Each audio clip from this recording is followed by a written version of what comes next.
Broncos Country, what is going on, man? Mile high salute. Happy Thursday to everybody. Hope you guys are enjoying not just Thursday night football. It's a good game, but we got the Avs on, we got the Nuggets on. So it's a great time to be a Denver sports fan. Hope you guys are enjoying that. Broncos are getting ready to face their Week 8 opponent here at home in the Carolina Panthers. Now, we'll have a full game preview and breakdown and key matchups and all that good stuff tomorrow. But today we're going to talk about Bryce Young being named the starter this week after the Andy Dalton car accident. He injured his thumb. Thankfully, he's good, but we'll talk about what does it mean with Bryce Young coming back, and what are some thoughts that I have on it, and we'll look at some other positions that might be affected as well with injury and some guys being available or not available. Before we get into it, guys, appreciate y'all tuning in. If you haven't been on the channel before, welcome, welcome, and check some of the other videos out. Hit that subscribe button; it'll really, really help me out if you like what you see, and I appreciate it. And just like we said, FTA for the algorithm. Don't forget that like button as well, that little thumbs up right there. So appreciate you guys. All right, guys, let's get into it. So the Broncos are set to play the 1-6 Carolina Panthers. Now I know it's the NFL, and any given Sunday, anything can happen, and these kind of games scare the heck out of me. And we'll dive deep into that. And when I had heard earlier in the week, when it was reported that Andy Dalton was going to miss this week with a sprained thumb due to the car accident, and that Bryce Young was going to be the starting quarterback, your first initial thought is, hell yeah. Like, Bryce Young is way worse than Andy Dalton. Andy Dalton looked a lot better. It's easy. But then you start to kind of think about it, and I had thought that them benching Bryce Young after just 2 games was maybe a little bit premature. I know he was terrible last year as well, but he is the first overall pick. Um, pretty consensus, for most teams last year. And it's not like they got him unbelievably better weapons than he had in the previous season. Now, granted, he's looked terrible, but one of these situations where, okay, he gets benched, he gets a full month to just kind of sit back and watch a veteran actually play, get his mind right, maybe get his body right. Uh, a lot of the times that could be really rejuvenating, and you might get a Bryce Young that's going to come into this game with a little bit less pressure on him. He's not going to feel like he has anything to lose. He's going to play a little bit more free because there is a lot of pressure coming out of these guys, man. And first overall pick, and you had a terrible rookie season, a lot of pressure going into year two. And I mean, so you don't really know. You don't really know what you're going to get with him. One thing I'll say is I'm unbelievably confident in the Broncos defense, Broncos ability to get pressure and make plays and just make it really, really tough on quarterbacks. But another really key stat that I wanted to go through as well is the Carolina Panthers team overall when it comes to them as uh, a roster, right? Let me pull up some of the PFF stuff here. But they've actually got an extraordinarily underrated offensive line. Per PFF, they're actually ranked number 10. And individually, they're really, really solid. They don't give up a lot of pressure. It's one of the lowest pressure rates in the league. Um, Typically, a very solid offensive line unit overall.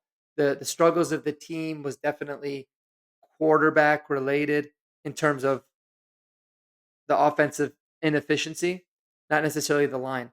And they're going to get a couple starters back, I believe, as well this week.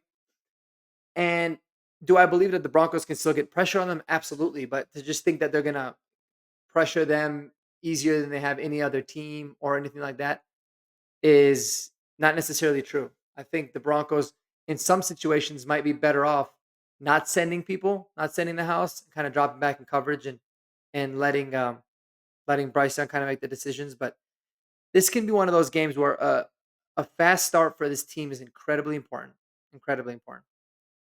On the flip side of it, the Carolina Panthers, where they're really weak at, or I guess where some of their inefficiencies are, is on the defensive line and in the defensive secondary. Their defense is really, like, you think their offense is bad, their defense is arguably even worse. That's really where they're struggling a lot. And so I would expect for the Broncos offense to have some success against this defense. And it should be with ease. But man, the NFL is never with ease, You even look at it historically, the Broncos are now 10-point favorites, which is crazy. I don't even remember the last time we were 10-point favorites against anybody. But if you look at the history of the league of teams that are 10-point favorites, most of the time they do not even cover that. So this game, if you just use data and all that, is probably going to be closer than a lot of people are anticipating. But we'll get the full breakdown. We'll do everything tomorrow for you guys on that. Um, they also got a couple other really good skill position players as well. Some decent guys. Deontay Johnson's a stud. You expect PS2 to take him out, and I think Chuba Hubbard is a little bit of an underrated running back. He can be a little bit of a threat. Xavier Legette is somebody who I think is playing a lot better. A good, talented young rookie overall there, and so it's going to be and Jalen Coker as well. Jalen Coker has been somebody that's been um, kind of coming on the scene and is a little bit impressive. But when I look at this Carolina team, when you're playing a team that's 1-6, you got a quarterback that was benched and that's coming back. Um, it can kind of refocus them. It can allow for a lot of the players around them to really dial in and do what they can to be able to help them out. And you just might get a little bit of a different version of this player. And aside from that, you might get somebody that you might get an offensive offensive play caller in this particular case, their head coach, that's going to be calling a very different game than maybe they have at any point this season. And obviously, they've been really bad on offense, so that might be a really good thing for them. So it's gonna take some, it might take a drive or two for this defense to really look like they're as dominant as we feel like they should be, as they're kind of feeling them out and going from there. But fast start is imperative. Um, Another thing about Bryce Young that I think is of note is that he's somebody that can do a lot more with his legs than Andy Dalton could. Not saying that the Broncos necessarily struggle with quarterbacks that can run. I mean, they haven't really gone up against too many of them. I think just probably Justin Fields, if you look at this year.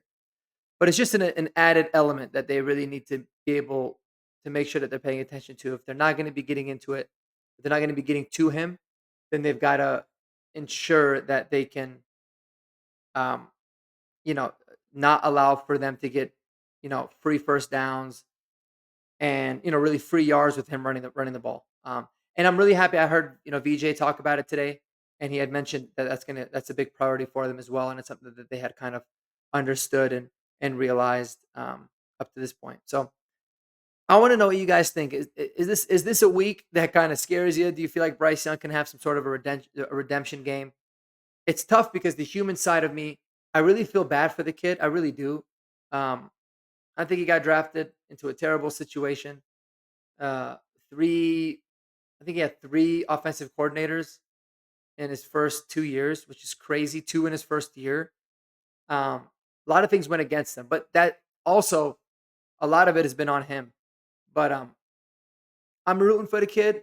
I'm hoping that he can at least salvage his career and somehow and maybe be, a backup and have a few extra years in this league. It's not looking good for him now, but he does have an opportunity this week against the Broncos, and I'm hoping that he looks terrible, like he's has in the past many times against the Broncos defense this week. But I want to know what you guys think, man.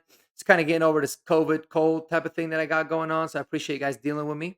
And I want to know what you think about this game.